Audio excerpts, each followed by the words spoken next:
dibawa oleh masyarakat, kita yang akan dibawa oleh saudara-saudara kita, dan kita yang akan dimasukkan ke dalam liang lahat, kita yang akan dikuburkan. Umar bin Khattab radhiyallahu ta'ala anhu mengatakan, kulla yaumin yuqalu fihi mata fulan, wala budda min yaumin yuqalu fihi mata Umar. Setiap hari kita mendengarkan ada orang yang meninggal, disebutkan nama mereka, telah meninggal si fulan, si allan, dan pasti akan datang suatu hari di mana nama Umar yang akan disebutkan, telah meninggal Umar bin Khattab radhiyallahu ta'ala anhu. Dan itu telah terjadi. Maka hari ini pun saya katakan seperti itu. Setiap hari kita mendengarkan ada orang yang meninggal, pasti akan datang suatu hari nama kita yang akan disebutkan, saudara-saudara sekalian. Nama kita yang akan disebutkan, telah meninggal kita semuanya.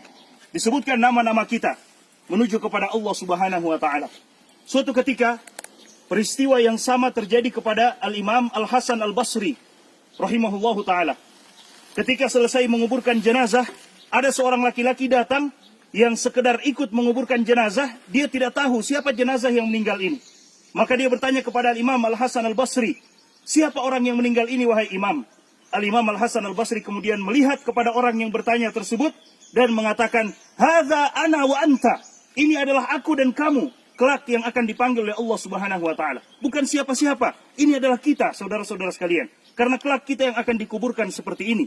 Kemudian Al-Hasan Al-Basri mengatakan, ya bna Adam, innama anta ayyam, idza dhahaba yaumuka, dhahaba ba'duka. Wahai anak cucu Adam, sesungguhnya engkau hanyalah hitungan hari demi hari.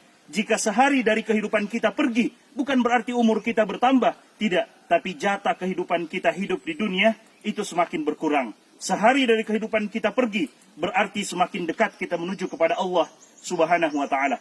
Rasulullah SAW setelah melaksanakan penguburan jenazah seperti ini, Rasulullah SAW juga mengatakan kepada sahabat-sahabatnya, ya ikhwani, limithli hadza fa'iddu.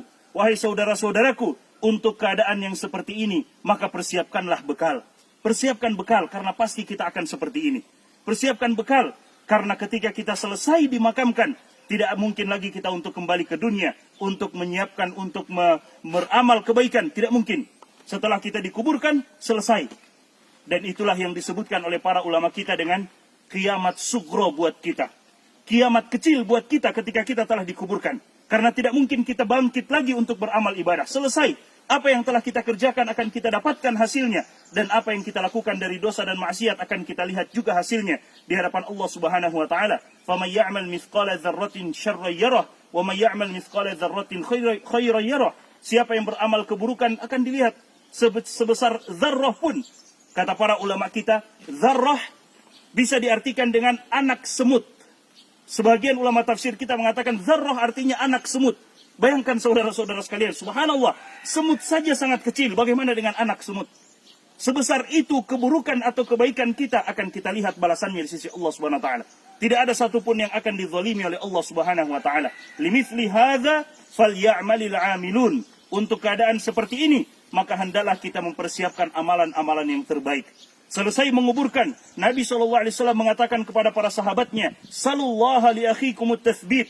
Minta dan bermohon kepada Allah Subhanahu wa ta'ala untuk saudaramu yang telah dikuburkan ini, at-tathbit, kekokohan, keteguhan untuk menjawab, fa innahul ana yus'al, karena dia sekarang sedang ditanya oleh malaikat Munkar dan Nakir. Ditanya tentang man rabbuka, siapa Rabbmu? Ditanya tentang man nabiyuka, siapa nabimu? Ditanya tentang madinuka, apa agamamu? Pertanyaan yang semua kita sudah mendengarkannya, tapi tidak semua manusia bisa menjawabnya. Siapa Tuhanmu? Kita akan menjawabnya dengan ibadah kita kepada Allah Subhanahu wa ta'ala. Siapa nabimu? Kita akan mampu menjawabnya dengan bukti nyata mengikuti Nabi SAW, mengamalkan sunnah-sunnah beliau dan menjauhi perkara-perkara yang beliau tidak datang dengannya. Dan apa agamamu? Kita akan mampu menjawabnya jika kita beragama dengan agama yang dibawa oleh Nabi Muhammad SAW. 3 pertanyaan yang kita mampu menjawabnya sesuai dengan bagaimana kita mengamalkan 3 hal tersebut di kehidupan dunia ini. Nabi SAW mengatakan seperti itu kepada para sahabat. Kemudian Allah Subhanahu wa ta'ala berfirman di dalam Al-Quran, Yuthabbitullahu alladhina amanu bilqawli tsabiti fil hayati dunya wa fil akhirah.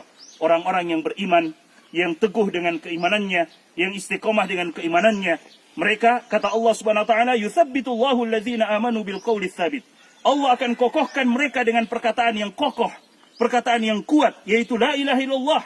fil hayatid dunya, dalam kehidupan dunia mereka, wa fil akhirah, dan dalam kehidupan akhirat mereka. Dan kita semua tahu, kuburan bukan rumah terakhir buat seseorang, tapi kuburan adalah rumah pertama menuju negeri akhirat. Sebagaimana yang diriwayatkan oleh Utsman bin Affan radhiyallahu taala anhu, ketika beliau menziarahi kubur, beliau menangis, saudara-saudara sekalian, sampai basah jenggot beliau.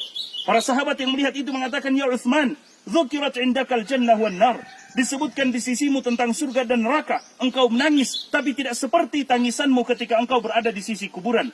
Maka Utsman bin Affan mengatakan, karena aku mendengarkan Nabi SAW bersabda, al-maqabir awwalu manazilil akhirah, kuburan adalah rumah pertama menuju negeri akhirat.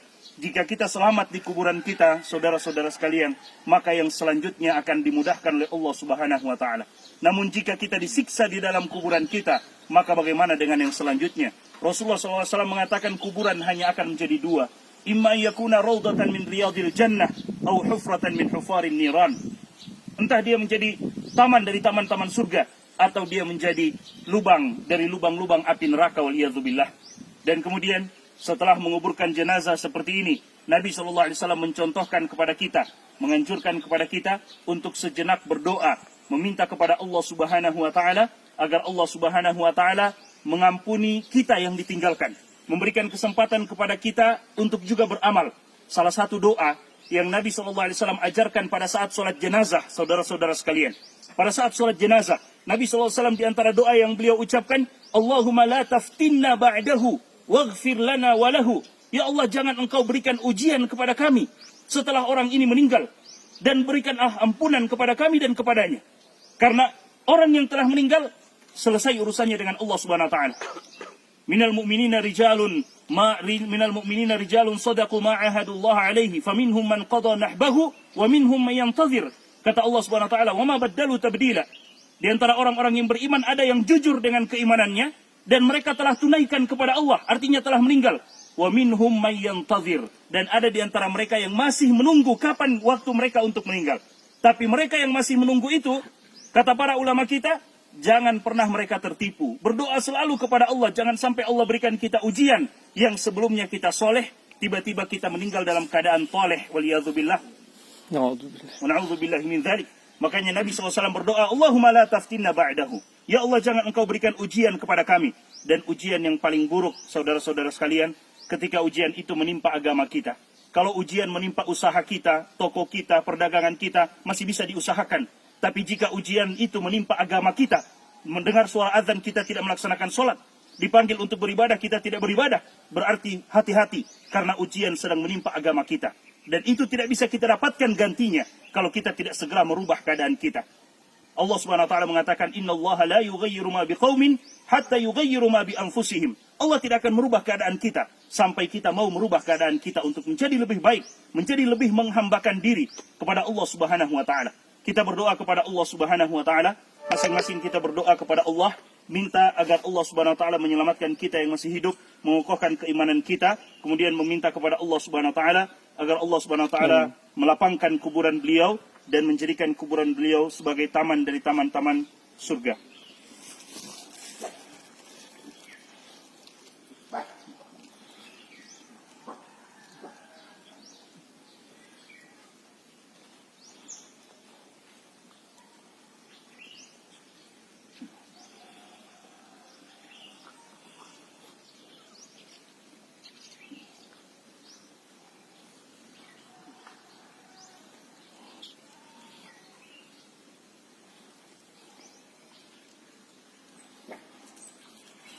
Alhamdulillah.